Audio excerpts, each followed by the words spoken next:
کچھ چیزیں ایسی ہوتی ہیں کہ قدم آگے بڑھے بغیر اس کی سوچ ادھوری رہتی ہے یا نامکمل رہتی ہے، انہی میں سے علوم بھی ہے۔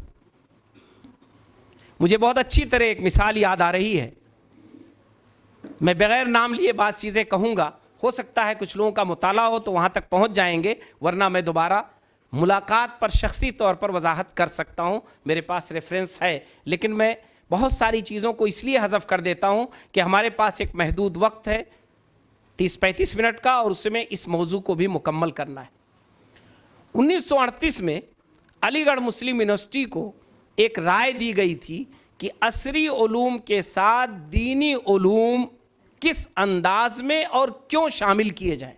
1938 تقریباً آج اچھا خاصا وقت ہو گیا، 80 سال سے اوپر ہو گئے۔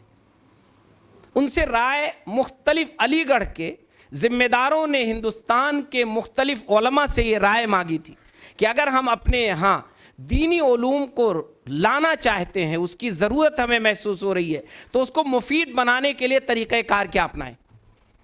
بہت سارے لوگوں نے اپنی رائے لکھ کے دی تھی، اس میں ایک رائے کے ساتھ ایک بات لکھی گئی تھی، وہ بات یہ تھی کہ دینی علوم کو اگر آپ اپنے یہاں شامل کرنا چاہتے ہیں تو اسے آپ ایک بستہ بنا کر مت دیجئے گا۔ بچے کو تو آپ عصری علوم پڑھا رہے ہیں گہرائی کے ساتھ، اس کے ذہن و دماغ میں پورا یہ رچا اور بسا ہوا ہے کہ وہ میڈیکل سائنس کی طرف جانا چاہتا ہے، وہ جدید علوم پڑھنا چاہتا ہے، وہ سارے فلاسفر کو جدید انداز میں ان کی کتابوں کو پڑھے گا، یہ سب اس کے اندر جائے گا، اور دین کا ایک بستہ اس کے پیٹھ پر اگر آپ لاد دیں گے تو تھوڑے دنوں کے بعد آپ کا طالب علم وہ بوجھل ہو کر اس پشتارہ کا لفظ اس میں استعمال کیا گیا ہے، اس دین کے پشتارے کو پھینک دے گا، اور اس کا جرم اس بچے پر نہیں جائے گا، آپ پر جائے گا۔ اگر آپ نے ایسا کیا تو آپ مجرم ہوں گے۔ تو دراصل کیا ہے کہ عصری علوم کے ساتھ دینی علوم کی شمولیت، اس کی آمیزش، اس کو اٹیچ کرنا، یہ دراصل ایک جسم اور روح کی طرح ہونا چاہیے، ایک دو مختلف الگ الگ کتابوں کی شکل میں نہیں ہونا چاہیے، ایک دو مختلف تصورات کے انداز میں نہیں ہونا چاہیے۔ جیسے جسم کے لیے ہم یہ فیصلہ نہیں کر سکتے ہیں، اپنی زندگی کے لیے یہ طے نہیں کر سکتے ہیں کہ جسم زیادہ ضروری ہے یا روح، یا جسم کے بغیر روح ہے یا روح کے بغیر جسم ہے۔ اگر روح نکل گئی تو یہ جسم بیکار ہے، اور اگر جسم نہیں ہے تو روح کو کہیں بھی جگہ نہیں ملے گی۔ بالکل اسی طرح عصری علوم اور دینی علوم کا بھی معاملہ ہے۔ اگر عصری علوم اور دینی علوم کو ایک روح اور جسم کی طرح شامل نہیں کیا گیا تو یاد رکھیے، یا تو عصری علوم بوجھ بنیں گے یا دینی علوم بوجھ بنیں گے، یا تو انسان عصری علوم سے دستبردار ہو جائے گا یا دینی علوم کو چھوڑ دے گا۔ اور یہی پچھلے ہمارے 70 سالوں کے تجربات ہیں۔ میں 70 سال ایسے عمومی کہہ گیا ہوں، کوئی فکس مت کریے گا کہ آپ 70 سال کے بعد جا کے ڈھونڈنا شروع کریں کہ کہاں سے تجربہ شروع کیا۔ یہ مثال کے طور پہ میں نے کہا ہے کہ ایک بڑا تجربہ ہے ہمارا پچھلا، جس میں ہم نے ایسا کیا ہے اور اس کے نقصانات ہوئے ہیں، اسے میں اس وقت نہیں بیان کروں گا۔ موضوع پر آتے ہوئے دو چیزوں کو ہم چاہ رہے ہیں کہ اس موضوع کو سمجھنے کے لیے ہم سمجھ لیں۔ حقیقت میں نے سمجھا دی کہ عصری علوم اور دینی علوم کو جب بھی سوچنا شروع کریں تو ایک جسم اور روح کے مانند سوچنا شروع کریں، دونوں کو الگ جسم نہ بنائیں، نہ دونوں کو الگ روح بنائیں، اس لیے کہ روح اور جسم دونوں ایک دوسرے سے ایسے ہی ملے جلے ہیں جیسے کہ ہم عصری اور دینی علوم کو ملانا چاہتے ہیں۔ اسی تصور کے ساتھ آئیے، ایسا کیوں ہے اور میں یہ جو بات کہہ رہا ہوں اس کی وجہ کیا ہے؟ دراصل دینی علوم کیا ہے اور عصری علوم کیا ہے، اس پر ہمیں پہلے اپنے ذہن کو، اپنے کانسیپٹ کو کلیئر کر لینا چاہیے۔ مجھے یقین ہے کہ آپ میں سے بہت سارے لوگ ہوں گے جو دینی علوم کے سلسلے میں مجھ سے بہتر جانتے ہوں گے کہ دینی علوم کیا ہے، اور آپ میں بہت سارے لوگ ہوں گے جو عصری علوم کو مجھ سے بہتر جانتے ہیں کہ عصری علوم کیا ہے۔ میں اتنا نہیں پڑھا لکھا ہوں اور خاص طور پر دونوں علم پر میری بالکل نظر نہیں ہے، لیکن اس موضوع پر سوچتے ہوئے جو حقائق میرے سامنے آئے ہیں وہ میں آپ کے سامنے غور و فکر کے لیے رکھنا چاہتا ہوں۔ وہ یہ ہے کہ دینی علوم اس کی حقیقت کیا ہے۔ دینی علوم دراصل بنیادی طور پر انسان کا رشتہ خالق سے جوڑنے کے لیے ہے۔ ابھی آپ کے سامنے کافی لمبی تشریح آئی ہے، یعنی انسان انبیاء کرام کے ذریعے اللہ سبحانہ تعالیٰ نے جو اپنا پیغام بھیجا، اس پیغام کو تسلیم کر لینا اور اس کے مطابق اپنے رب کو خوش کرنے کے لیے اپنی زندگی کو گزارنا، یہ دین کی روح ہے، یہ دین کی حقیقت ہے۔ دین مطلب دین اسلام، یہ اس کی حقیقت ہے۔ اور اس کا جو مقصد ہے وہ یہ کہ طے بات ہے، صرف یہ دین کانسیپٹ پر نہیں چل سکتا ہے، تصورات پہ نہیں چل سکتا ہے، بلکہ اس نے اپنے مقاصد کے لیے کچھ چیزیں طے کر دی ہیں۔ بنی الاسلام علی خمس، شہادت اللہ الہ الا اللہ و اقام الصلاۃ و ایتاء الزکاۃ و صوم رمضان و حج البیت من استطاع الیہ سبیلا۔ اسلام کی بنیادیں 5 چیزوں پر ہیں، تو اس کے جو مقاصد ہیں دین کے، ان مقاصد کی حصولیابی کے لیے کچھ چیزوں کو متعین طور پر نہ صرف جاننا ہوگا بلکہ عمل میں لانا ہوگا،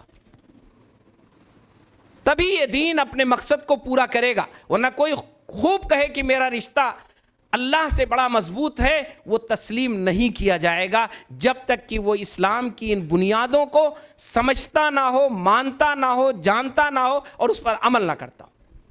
یہ بالکل کلیئر ہے۔ اس بنیاد پر دین کے مقاصد کو اگر ہم سامنے رکھیں تو دین کا مقصد ہے کہ انسان عبادت گزار بن جائے، انسان عبادت گزار بن جائے، اس کے زندگی میں چیزیں ایسی آ جائیں جو رب کو خوش کرنے والی ہوں، اس کو ناراض کرنے والی نہ ہوں۔ عبادت کا محدود تصور نہیں، عبادت کا وہ مکمل تصور جسے اردو میں اگر کہیں تو کہیں گے کہ جس سے اللہ خوش ہو جائے اور اس کی ناراضگی سے بچنے کی کوشش کر لی جائے، یہی عبادت ہے۔ یہ ہے دین کا ایک ہلکا سا تعارف یا دینی علوم کا ہلکا سا تعارف۔ اس کے لیے ہمیں کچھ جاننا ہوگا، کچھ پڑھنا ہوگا۔ یہ ہے وہ مرحلہ جو سارے انسانوں کے لیے ہے، لیکن چونکہ یہ دین قیامت تک کے لیے ہے، اور جیسا ابھی آپ نے کہا تھا کہ دین یہ صرف اتنا نہیں ہے کہ اس کو کچھ زندگی کے میدانوں میں نمایاں کر دیا جائے اور سمبولک بنا لیا جائے، بلکہ دین یہ ہے کہ انسان کو اپنے رنگ میں رنگ لے۔ جو اس دین کو تسلیم کرے اس کا خود ایک اس کی شکل بن جائے، خود وہ ایک سسٹم میں آ جائے، وہ ایسا لگے کہ اس کے جسم سے، اس کے دیکھنے سے، اس کے مظہر سے وہ دین نظر آنے لگے۔ یہ ہے دراصل اسلام۔ اب ایسی صورت میں اس کے لیے ماہرین کی ضرورت ہوگی، متخصصین کی ضرورت ہوگی۔ جیسے اس کیمرے کے لیے متخصص کی ضرورت ہے، اس مائک کے لیے متخصص کی ضرورت ہے، جیسے اس ہال کو، اس آڈیٹوریم کو بنانے کے لیے اس کے اسپیشلسٹ ہوں گے، ویسے اس دین کو مکمل انسانی زندگی میں لانے کے لیے اور سماجی سسٹم میں اس کو پرونے کے لیے متخصصین چاہیے، جو یہ فیصلہ کریں گے کہ یہ دین کہاں تک کن چیزوں کی اجازت دیتا ہے اور کہاں کن چیزوں سے منع کرتا ہے، جو یہ طے کریں گے کہ اس دین میں کیا فیصلہ آج کے وقت میں کیا جائے اور کیا نہ کیا جائے، جو اس بات کو طے کریں گے کہ اللہ کے آخری نبی محمد عربی صلی اللہ علیہ وسلم جو دین لے کر کے آئے اس میں وہ کون سی چیزیں تھیں جو رسول اللہ صلی اللہ علیہ وسلم اپنی زندگی میں مکمل کر کے گئے، ایز اٹ از اس کو اپنانا ہوگا، اور کون سی وہ چیزیں تھیں جو نبی کریم صلی اللہ علیہ وسلم اپنی زندگی میں نہیں کر سکے لیکن آپ کے اسوے کی روشنی میں اسے آج ہمیں اپنانا ہوگا۔ یہ رہنمائی کرنے کے لیے متخصصین چاہیے۔ یہ دین کے علم کا وہ مرحلہ ہے جس کو شریعہ تخصص کا مرحلہ کہا جاتا ہے، جس کو ایسا مرحلہ کہا جاتا ہے جہاں انسان دین میں غور و فکر کر سکے گا، جہاں خود اپنی رہنمائی سے آگے بڑھ کر کے وہ انسانوں کی رہنمائی کر سکے گا، جہاں وہ نئے آنے والے تمام مسائل میں یہ بتا سکے گا کہ شریعت اس میں کیا کہتی ہے۔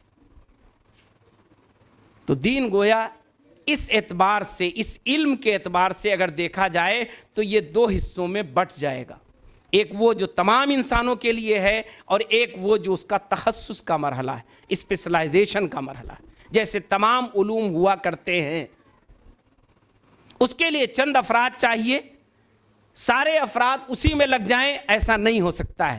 فلولا نفر من كل فرقة منهم طائفة ليتفقهوا في الدين ولينذروا قومهم اذا رجعوا اليهم لعلهم يحذرون، یہ قرآن نے کہا ہے۔ فلولا نفر من كل فرقة منهم طائفة، نکرہ کا لفظ ہے، کچھ لوگ، چند لوگ، ایک گروپ وہ نکلے، وہ دین میں تخصص حاصل کرے، وہ دین کی رہنمائی کرے، وہ اجارہ داری نہ کرے، وہ اپنی پکڑ مت بنائے، بلکہ لِيُنذِرُوا قَوْمَهُمْ إِذَا رَجَعُوا إِلَيْهِمْ لَعَلَّهُمْ يَحْذَرُونَ، بلکہ وہ رہنمائی کا کام انجام دے، بلکہ وہ یہ بتلائے کہ دین کیا ہے۔ جو دین کا متلاشی ہے، جو دین کو تلاش رہا ہے، جو اپنی زندگی کو دین کے رنگ میں رنگنا چاہتا ہے، اسے وہ بتا دے کہ آج کے اس ماڈرن ایج میں 1400 سال گزرنے کے بعد محمد رسول اللہ صلی اللہ علیہ وسلم کا جو دین تھا، اس دین کی روشنی میں آپ کو ایسے ایسے کرنا ہے۔ یہ ہے دینی علوم کا ایک خاکہ جو ہمارے سامنے رہنا چاہیے۔ اب آئیے عصری علوم۔ عصری علوم بنیادی طور پر یہ بڑے ہی اسٹرانگ علوم میں سے ہے، طاقتور علوم میں سے ہے، اس پر بات آپ نے رکھی ہے، اس کے آگے میں بڑھتا ہوں۔ میں نے بتا دیا پہلے کہ یہ میری فیلڈ نہیں ہے، شریعہ میں تو تھوڑا بہت پڑھا ہے میں نے، لیکن اس کے لیے مجھے ضروری تھا کہ کچھ چیزوں پر ہم غور کریں۔ عصری علوم، جس کو ماڈرن علوم ہم کہتے ہیں، غیر دینی علوم نہیں ہیں۔ بس ایک لفظ میں کہہ دوں تاکہ میں بری ہو جاؤں، نہ کل کوئی کہے کہ مولانا نے ساری تقریر کی، دونوں کو الگ کر دیا۔ نہیں، ماڈرن علوم غیر دینی علوم نہیں ہیں، وہ ماڈرن علوم ہیں جو دینی بھی ہو سکتے ہیں اور غیر دینی بھی ہو سکتے ہیں۔ اللہ سے کرے دور تو تعلیم بھی فتنہ، اولاد بھی، املاک بھی، جاگیر بھی فتنہ، باطل کے لیے اٹھے جو شمشیر بھی فتنہ، شمشیر ہی کیا نہ رہے تکبیر بھی فتنہ۔ تو یاد رکھیے، یہ تقسیم صرف عصری علوم کے لیے نہیں ہے، میں کھل کے کہنا چاہتا ہوں یہ تقسیم دینی علوم کے لیے بھی ہے، کہ اگر دین کا علم وہ ہٹ جائے اپنی ڈگر سے تو وہ دینی نہیں ہے، وہ عصری علم نہیں ہے، بلکہ وہ غلط علم ہے۔ تو انسانی بنیادوں پر اگر دیکھا جائے تو ماڈرن علم، جس کو عصری علوم ہم کہتے ہیں، وہ انسان کی بنیادی ضرورت ہے۔ نبی کریم صلی اللہ علیہ وسلم، ان کی پوری زندگی کی جو ضرورتیں تھیں، اگر آپ اسے تقسیم کریں، اگر آپ اس پر غور کریں تو آپ دیکھیں کہ رسول اللہ صلی اللہ علیہ وسلم نے عصری علوم سے کتنا فائدہ اٹھایا، کتنا فائدہ اٹھایا۔ آپ کی زندگی کبھی دیکھیے، آپ نے کپڑے پہنے، عرب کے بنائے ہوئے کپڑے نہیں، دوسری جگہوں کے بنائے ہوئے کپڑے پہنے رسول اللہ صلی اللہ علیہ وسلم نے۔ نبی کریم صلی اللہ علیہ وسلم نے جو چیزیں استعمال کی اور جن چیزوں میں دلچسپی دکھائی، اگر آپ دیکھیں گے تو ماڈرن علوم تھے۔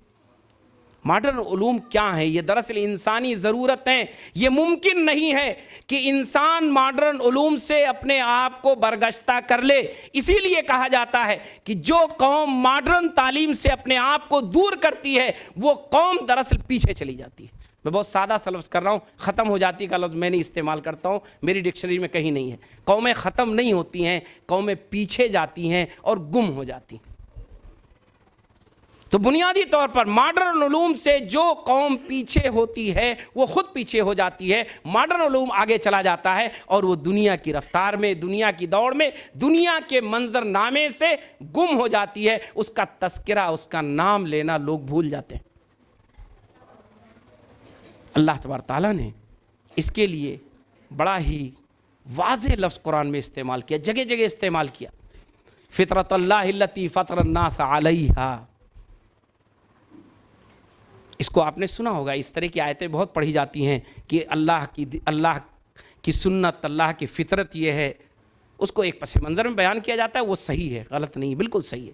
میں اس کو دوسرے پس منظر میں بیان کر رہا ہوں کہ اللہ تبارک و تعالیٰ نے اس دنیا کو انسانی ضرورت کے لیے بنایا ہے، اس لیے انسان مجبور ہے کہ اس دنیا کو استعمال کرے، اس کے بغیر اس کی زندگی نامکمل ہے، اس کی زندگی کا وجود نہیں ہے۔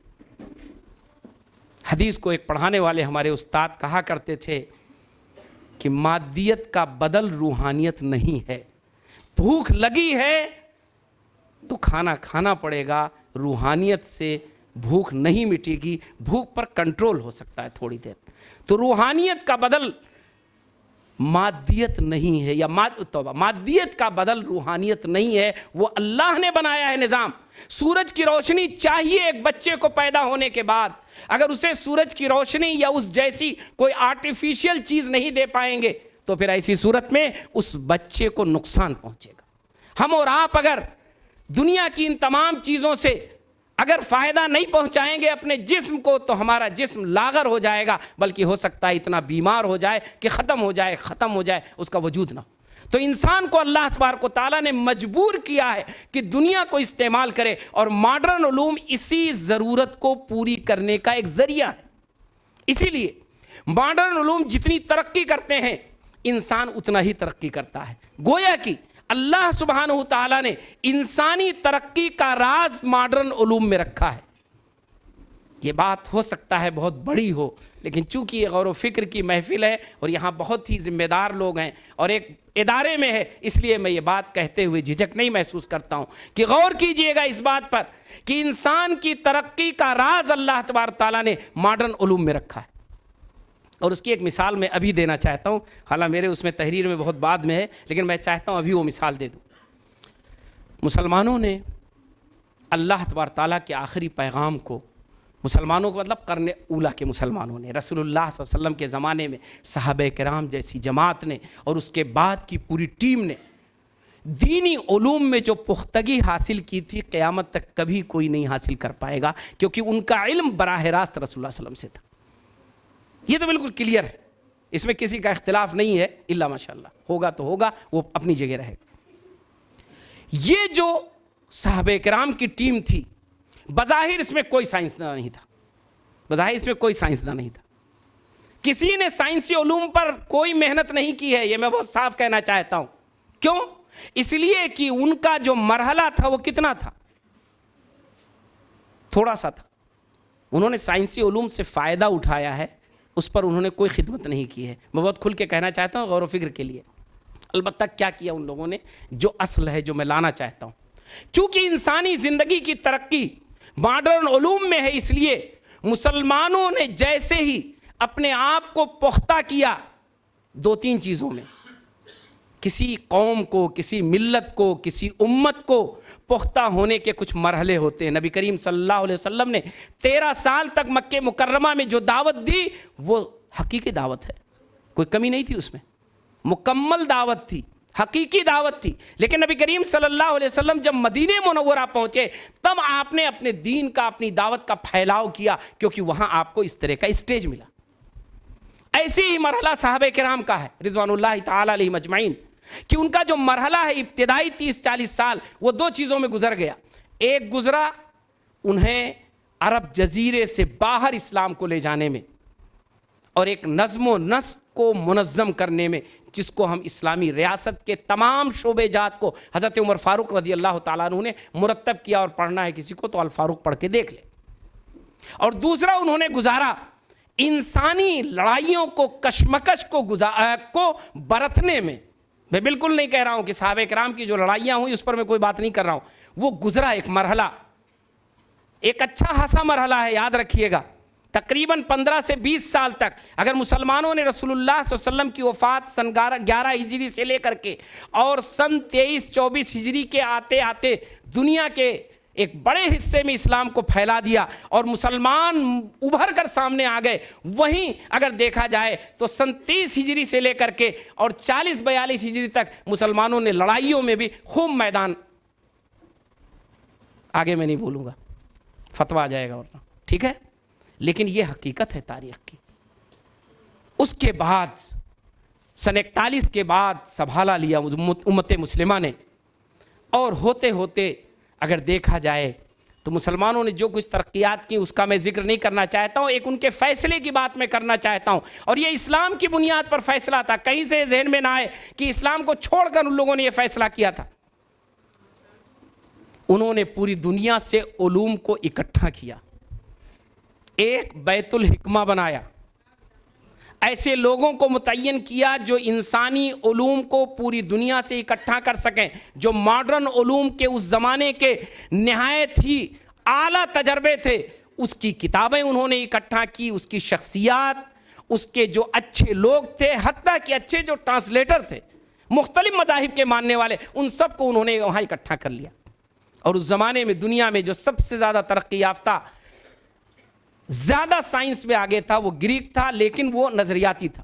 ہندوستان میں کچھ چیزیں بہت ترقی یافتہ تھیں، کچھ چائنا میں تھیں، بہرحال انہوں نے پوری دنیا سے اکٹھا کر لیا، اس کے انہوں نے علوم کو اکٹھا کیا اور اس کی خدمت شروع کی، اس کو آگے بڑھانا شروع کیا، جس کا ایک پہلو آپ کے سامنے آیا تھا کہ تھوڑا ہی وقت گزرا تھا، دوسری صدی ہجری کا مرحلہ آیا ہے کہ مسلمانوں نے علم حدیث کو مکمل کر لیا، علم تفسیر کو مکمل کر لیا، علم فقہ، علم عقائد کو مکمل کر لیا، اور اسی کے ساتھ ساتھ حافظ مسلمانوں نے، عالم مسلمانوں نے، مفسر مسلمانوں نے، فقیہ مسلمانوں نے سائنس کے مختلف میدانوں میں وہ کتابیں لکھیں، وہ تجربات کیے جو آج دنیا کے لیے سائنسی علوم کی بنیاد ہے۔ میں صرف اشارہ کر رہا ہوں، پڑھیے کبھی اس پر، بہت اچھی چیزیں موجود ہیں اور اب آ گئی ہیں جو بڑی آسان ہے پڑھنا اور سمجھنا دنیا کو۔ یہ جو فیصلہ مسلمانوں نے کیا کہ اب ہمیں استحکام مل گیا، اب ہمیں مضبوطی مل گئی، تو ایسی صورت میں ہمیں انسانی علوم، جس کو ہم ماڈرن علم کہتے ہیں، عصری علوم کہتے ہیں، وہ جہاں تک پہنچ چکا ہے اس کو ہمیں آگے بڑھانا ہے اور اس میں ہمیں اپنا رول ادا کرنا ہے۔ یہ وہ فیصلہ تھا مسلمانوں کا جس نے ماڈرن علوم کے دھارے کو بدل دیا۔ اب تک ماڈرن علم بڑا محدود تھا، اس میں زیادہ تر بحثیں نظریاتی تھیں، تھیوریکل تھیں، پریکٹیکل نہیں تھیں، اسی لیے ماڈرن علوم اس زمانے میں مفید کم تھا اور ترقی کی رفتار کمزور تھی۔ مسلمان جب اس میں آئے، انہی تصورات کے نتیجے میں، جس کو اس سے پہلے ڈاکٹر صاحب نے آپ نے سنا کہ مسلمان نظریاتی اور مباحث کے صرف قائل نہیں تھے، بلکہ وہ عملی تھے اور اللہ کی دی ہوئی اس بصیرت کی بنیاد پر آگے بڑھ رہے تھے، جس کی وجہ سے انہوں نے ماڈرن علوم سے ان علوم کو زیادہ لیا جو علوم انسان کے لیے زیادہ سے زیادہ مفید ہو سکتے تھے۔ چنانچہ سب سے زیادہ ترقی مسلمانوں نے طب میں کی، سب سے زیادہ ترقی مسلمانوں نے کس میں کی ہے؟ طب میں کی ہے۔ آج بھی ماڈرن دنیا یہ مانتی ہے کہ طب میں مسلمانوں نے اس زمانے میں سرجری کے لیے جو چیزیں لکھیں، 30 ویلوم میں ان کی کتاب ہے، جلدوں میں ہے، جو ابو القاسم زہراوی نے لکھی تھی التصریف، جو سرجری کی بیس مانی جاتی، یہ مسلمانوں نے یہاں تک پہنچایا۔ اسی طرح انہوں نے جغرافیہ کو، اسی طرح انہوں نے تاریخ کو، فن تاریخ کو، اسی طرح انہوں نے اور دیگر علوم کو جو اس زمانے میں آگے بڑھائے جا سکتے تھے۔ آپ کے سامنے کس کا نام آیا تھا؟ الجبرا کا، ہے نا، میتھمیٹک۔ ایسا نہیں تھا کہ مسلمانوں نے میتھمیٹک کا ایجاد کیا ہو، لیکن مسلمانوں نے میتھمیٹک کو اس زمانے کے لحاظ سے وہاں لے جا کے پہنچا دیا جہاں اس زمانے میں تصور نہیں تھا کہ میتھمیٹک وہاں تک پہنچ سکتی ہے۔ اسی لیے آج وہ ساری اصطلاحات الجبرا اور وہاں سے پائی جاتی ہیں جو میتھمیٹک میں آج دنیا کی ترقی کا سبب بنی۔ اور زیادہ دن نہیں لگا مسلمانوں کو، اندلس اور اسپین اور یہ ساری ترقیات صرف اور صرف 300 سے 400 سال کی ہیں۔ آپ ذرا سوچ سکتے ہیں، یورپ 17ویں صدی میں اٹھ کھڑا ہوا ہے اور آج ہم 21ویں صدی میں ہیں، اور یقیناً یورپ نے آج سائنس کی ترقی کو یہاں پہنچایا ہے 300-400 سال میں۔ مسلمانوں نے بھی اس زمانے میں اس سے زیادہ وقت ان کو نہیں لگا تھا، جبکہ وہ بدو تھے، خانہ بدوش تھے، ان کے ہاں تہذیب نہیں تھی، ان کے ہاں سلیقہ نہیں تھا، لیکن جو دین ان کے پاس آیا تھا، جو اللہ کا پیغام ان کے پاس آیا تھا، اس پیغام کی حقیقت کو انہوں نے سمجھا تھا اور بحیثیت ملت کے اور بحیثیت قوم کے انہوں نے اسے آگے بڑھایا تھا۔ یہ ہے عصری علوم کی حقیقت، یہ ہے عصری علوم کی رفتار۔ عصری علوم یہ کبھی ٹھہرتے نہیں ہیں، جو انہیں چھوڑ دیتا ہے وہ ٹھہر جاتا ہے۔ بالکل اسی طرح ان کی رفتار ہے کہ آپ اسٹیشن پر پہنچیں اور آپ کو پتہ نہ ہو کہ آپ کی گاڑی کس پلیٹ فارم پر ہے تو آپ پلیٹ فارم پہ رہ جائیں گے اور آپ کی گاڑی پلیٹ فارم چھوڑ کے چلی جائے گی۔ ماڈرن علوم بالکل اسی طرح ہے۔ جس وقت سے مسلمانوں کا سیاسی زوال ہوا، جس وقت سے مسلمانوں کا سیاسی زوال ہوا، اس سے پہلے مسلمانوں کا علمی زوال ہو چکا تھا۔ میں بہت کھل کے کہنا چاہتا ہوں، یہ یاد رکھیے گا، مسلمان پہلے سیاسی زوال کے شکار نہیں ہوئے ہیں، پہلے علمی زوال کے شکار ہوئے۔ اسپین میں مسلمان بہت عروج پر تھے۔ ہاں، سیاسی زوال ہمیشہ انسان کے اندرون کو نمایاں کر دیتی ہے۔ مسلمان جو کچھ ان کا ایک بدھا اور ایک بھرم تھا، وہ بھرم اس لیے ٹوٹ گیا کہ سیاسی زوال کا بھی اختتام ہو گیا اور مسلمان سیاسی طور پر زوال پذیر ہو گئے۔ چاک کر دی ترک ناداں نے خلافت کی قبا، سادگی مسلم کی دیکھ، اوروں کی عیاری بھی دیکھ۔ لیکن یاد رکھیے گا، اس میں کوئی ترک کا خالص دخل نہیں تھا، اس میں پوری امت مسلمہ کا دخل تھا، جس کی وجہ سے خلافت عثمانیہ زوال کا شکار ہوئی۔ ذمہ دار وہی ہیں کیونکہ قائم انہوں نے ہی کی تھی۔ میں اس لیے کچھ چیزوں کی وضاحت کر دیتا ہوں کہ بدگمانی مت لائیے گا اپنے ذہن و دماغ میں، یہ بہت ٹف موضوع ہے۔ اب میں اپنے موضوع پر بالکل سمٹ کر آ جاتا ہوں۔ کیا موضوع ہے میرا؟ عصری علوم میں دینی علوم کی اہمیت۔ میں نے دونوں چیزیں بیان کی کہ دینی علوم کیا ہیں اور عصری علوم کیا ہیں۔ دینی علوم کی ضرورت کیا ہے اور عصری علوم کی ضرورت کیا ہے۔ انسان کو ذاتی ضرورت کیا ہے اور پوری انسانی تہذیب کو اس کی کیا ضرورت ہے۔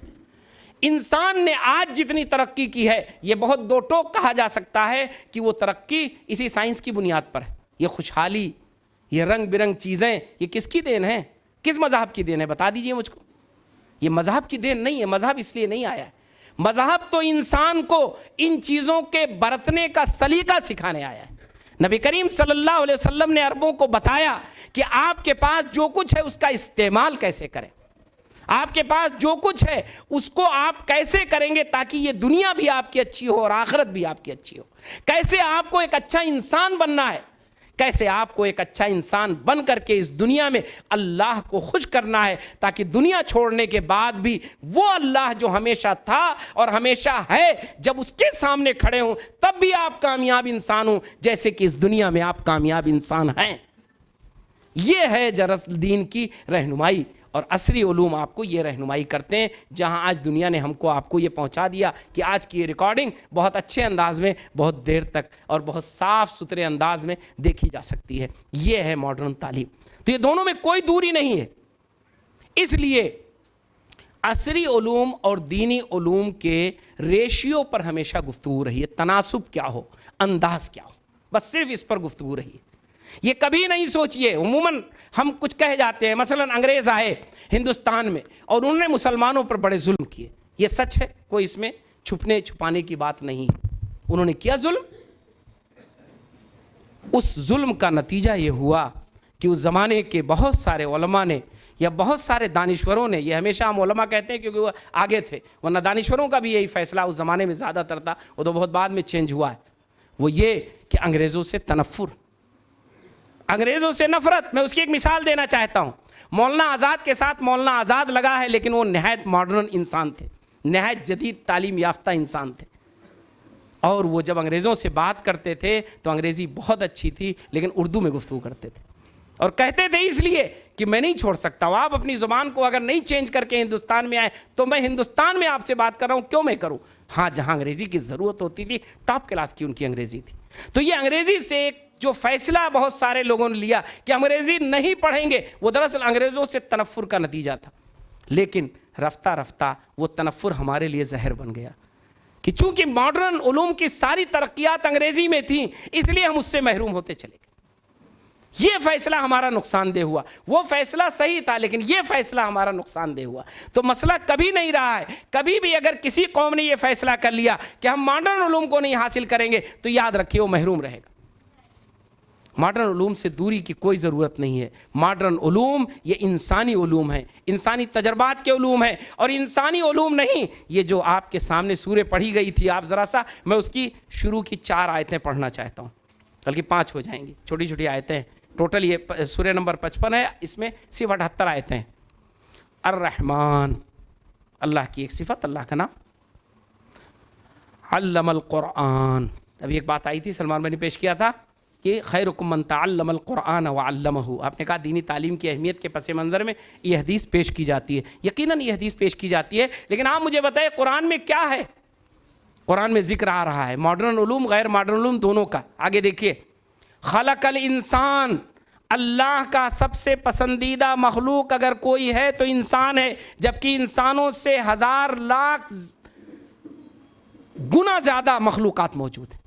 ایک انسان ہے، لاکھوں چیزیں اللہ نے بنائی ہیں، لیکن اللہ نے کہا کہ نہیں، خلق الانسان، اس نے اسپیشل انسان کو بنایا ہے. اور انسان کو نہیں بنایا، ایسے انسان کو بنایا علمہ البیان، جو کسی کے پاس نہیں ہے، اس کو بیان کی صلاحیت دی. الشمس والقمر بحسبان، کہاں پہنچا دیا اللہ تعالیٰ نے؟ ماڈرن سائنس پہ پہنچا دیا. الشمس والقمر بحسبان، فوراً تذکرہ آ گیا سورج اور چاند کا. یہ سورج چاند کا تذکرہ کیوں آ گیا؟ کس لیے آ گیا؟ تو یاد رکھیے کہ یہ ہو ہی نہیں سکتا ہے کہ ہم کہیں کہ ماڈرن تعلیم حاصل کریے نہ کریے. ماڈرن تعلیم میں دینی تعلیم کیوں ضروری ہے، اس کی اہمیت کیا ہے، اس کو کیوں حاصل کرنا چاہیے؟ اس کو اس لیے حاصل کرنا چاہیے کہ ماڈرن تعلیم وہ انسانی تجربات اور میں نے کہا انسانی ضرورت کی بنیاد پر چونکہ اللہ نے اس کو رکھا ہے، اس لیے انسان اسے اپنی طبیعت سے حاصل کرتا ہے، شوق سے حاصل کرتا ہے. آج ملت میں 96% بچے وہ ہوتے ہیں جو اسکول جاتے ہیں، اور 4% بچے وہ ہیں جو مدرسے جاتے ہیں. ہے نا؟ یہ طبیعت ہی تو ہے اور کیا ہے، شوق ہی تو ہے اور کیا ہے.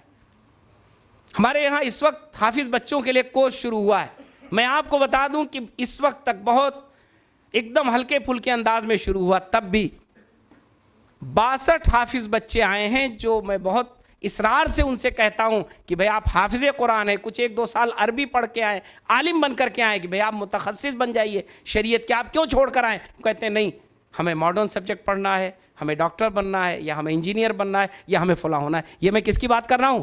62 حافظ بچوں کی بات کر رہا ہوں میں. اسی الہ آباد کے بھی 2-3 بچے ہیں، اور ایسے بچے ہیں جو قاسمی علماء کے بچے ہیں، ندوی علماء کے بچے ہیں، بہت دیندار گھروں کے بچے ہیں. ایسا کچھ نہیں کہ ان کے گھروں میں ماڈرن نہیں، وہ کہہ رہے ہیں ہم اس کو پڑھنا چاہتے. تو جو ماڈرن تعلیم ہوتی ہے وہ ہمیشہ اسٹرانگ ہوتی ہے، اس کی طرف لپکتی ہے دنیا، پوری امت مسلمہ لپکی اس کی طرف، کوئی حرج نہیں ہے.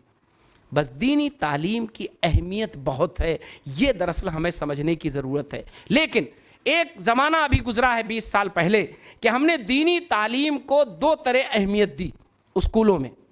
ایک ہم نے یہ کیا کہ ہم نے دینی تعلیم کے لیے 2 چیزیں شامل کر دی، اردو زبان اور قرآن مجید پارہ جس کو ہم کہتے ہیں، چونکہ چھوٹے ہی میں اکثر پڑھایا جاتا ہے. تو قرآن ہم پڑھنا سکھا دیتے ہیں اور اردو زبان کے ذریعے کچھ چیزیں ان کو دے دیتے ہیں. آپ ذرا سا سوچیں، ایک شخص جو مکمل ماڈرن تعلیم حاصل کر رہا ہے اور اس کے بالمقابل اگر دین کو اتنا ہی دیا گیا اس کو، تو کیا نتیجہ ہوگا؟ کیا نتیجہ ہوگا اس کا؟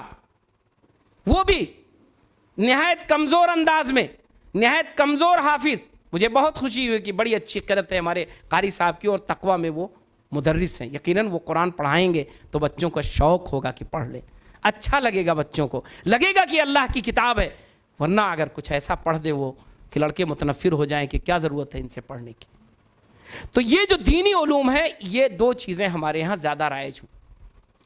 فل فلیج بہت کم لوگوں نے، کوششیں بہت کی ہیں لوگوں نے، میں اس کو گنانا نہیں چاہتا ہوں، بہت اچھی کوششیں کی ہیں لوگوں نے نصابیات میں شامل کرنے کی، دین میں شامل کرنے کی. لیکن پریکٹیکل جو ہمارے اسکول ہیں اس میں یہی 2 چیزیں ہیں، وہ بھی چند اسکولوں میں. اس نے کیا کیا؟ بہرحال ہمیں دین سے محبت سکھائی، ہمیں اپنی زبان، اپنی تہذیب سکھائی، ہمیں اپنے کلچر اور چیزوں سے واقفیت سکھا دی.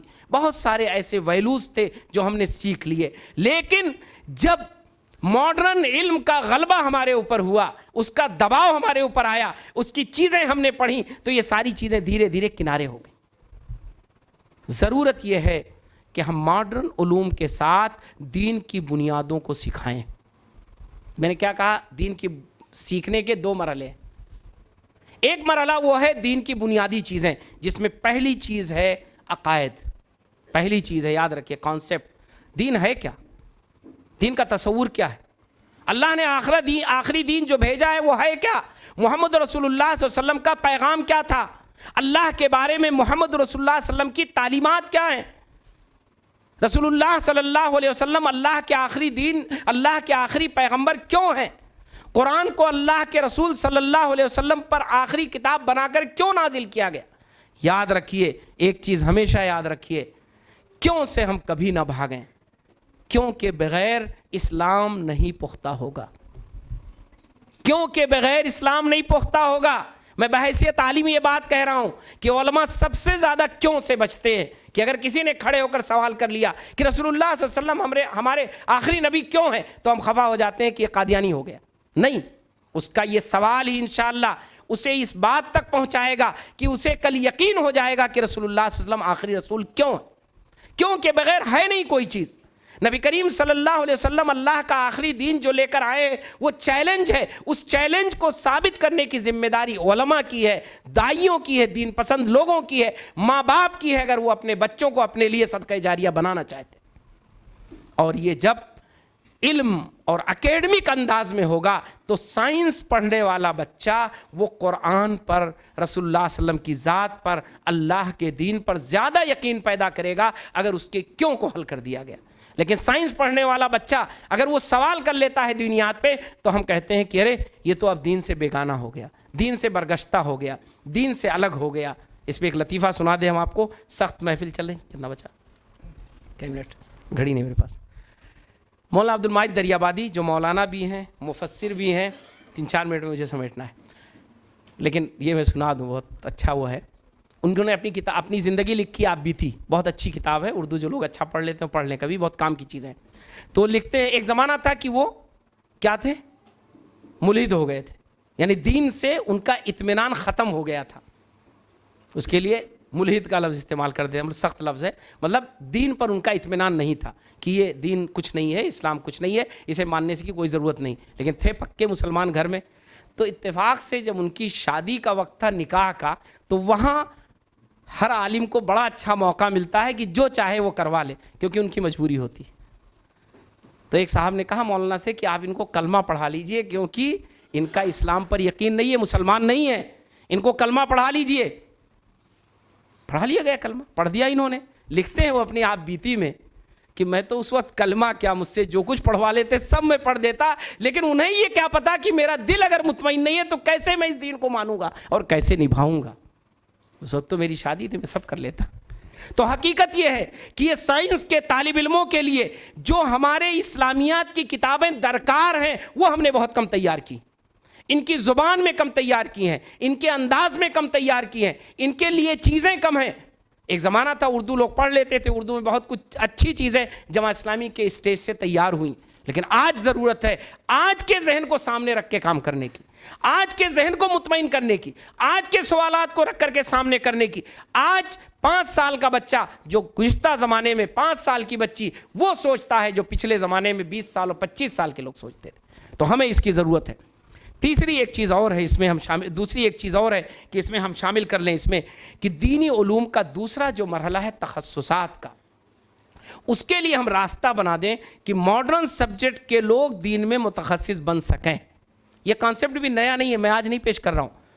دارالعلوم ندوۃ العلماء نے، اس سے پہلے اگر میں مثال دوں تو مجھے لگتا ہے کہ غالباً درسگاہ دینیات جو رامپور میں قائم ہوا تھا، جس نے فضل الرحمان فریدی جیسے لوگوں کو تیار کیا تھا، جو لوگ ماڈرن سبجیکٹ کو پڑھ کے آئے تھے اور دینیات کو انہوں نے پڑھا تھا، یہ غالباً 1930-35 کا زمانہ ہے، میں بہت فکس نہیں ہوں کب کھلا کب بند ہو گیا۔ لیکن ندوۃ العلماء نے باقاعدہ خصوصی قائم کیا کہ ہائی اسکول کر کے آنے والے بچے علوم شریعہ میں کم وقت میں 5 سال میں پورا کورس کر سکتے ہیں۔ لیکن یہ سب پرانے ہو گئے، ڈیڈ ہو گئے۔ میں نعوذ باللہ ندوے پہ نہیں کہہ رہا ہوں، میں اپنے لیے کہہ رہا ہوں کہ اگر میں پڑھوں تو میں اسے ڈیڈ کہوں گا، آؤٹ آف ڈیٹ کہوں گا، کیونکہ اس کے وہ اثرات نہیں ہو رہے جو ہونے چاہیے تھے، کیونکہ وہ وہی سبق ہے جو پرانا دہرایا جا رہا ہے، 30 سال 40 سال پرانا۔ تو ہمیں چاہیے کہ جو ماڈرن تعلیم ہے، جو اسکول ہیں ہمارے، جو ماڈرن تعلیم کے گہوارے ہیں، ان میں ہم دینیات کی اتنی تعلیم دیں جو بیس بنے ہائی اسکول اور انٹر تک، اور یہ بیس ہو جو انہیں آگے تخصص فی شریعہ اگر کوئی کرنا چاہے تو اس میں چلا جائے، ورنہ اس کے اپنے دین میں اس کو دینیات کی جتنی ضرورت ہے وہ ہم اسے دے دیں۔ اسے ہم اس کو اس کے اندر داخل کر دیں. ہم یہ مان کے چلیں کہ اس کا جسم ماڈرن تعلیم ہے لیکن اس کی روح اس میں شامل ہو جائے دینی تعلیم کے ذریعے. ہم یہ مان کے چلیں کہ اس نے ماڈرن سبجیکٹ میں جتنا انٹر تک پڑھا ہے ہم دینی تعلیم کا اتنا حصہ انٹر تک اس کے اندر ضرور داخل کر دیں گے. اور یہ تقویٰ اسلامک اسکول یا اس جیسے بہت سارے اسلامک اسکول جن کا تجربہ پچھلے 10 سے 15 سالوں میں ہوا ہے، انہوں نے اچھا رول ادا کیا ہے. لیکن اس میں بہت کچھ کرنے کی ضرورت ہے. اس چیز کو سامنے رکھتے ہوئے کہ ہمیشہ یاد رکھیے کہ ہم کبھی بھی عصری علوم سے بیگانہ نہیں ہو سکتے ہیں، بے نیاز نہیں ہو سکتے ہیں، دوری نہیں اختیار کر سکتے ہیں. عصری علوم، ماڈرن علوم ضروری ہے انسانوں کے لیے. امت مسلمہ میں ضروری ہے اس علم کو حاصل کرنا، لیکن دین یہ اس کی روح ہے. اگر دینی تعلیم اس سے نکل گیا تو ہم بغیر روح کے جسم ہوں گے، اور جو بغیر روح کے جسم ہوگا وہ سوائے سڑنے اور گلنے کے کچھ نہیں ہوگا. اللہ تبارک تعالیٰ سے دعا ہے کہ ہم سب کو عصری علوم اور دینی علوم دونوں کو حاصل کرنے کی توفیق عطا فرمائے، دنیا اور آخرت کامیاب فرمائے. ربنا آتنا فی الدنیا حسنہ وفی الآخرۃ حسنہ وقنا عذاب النار.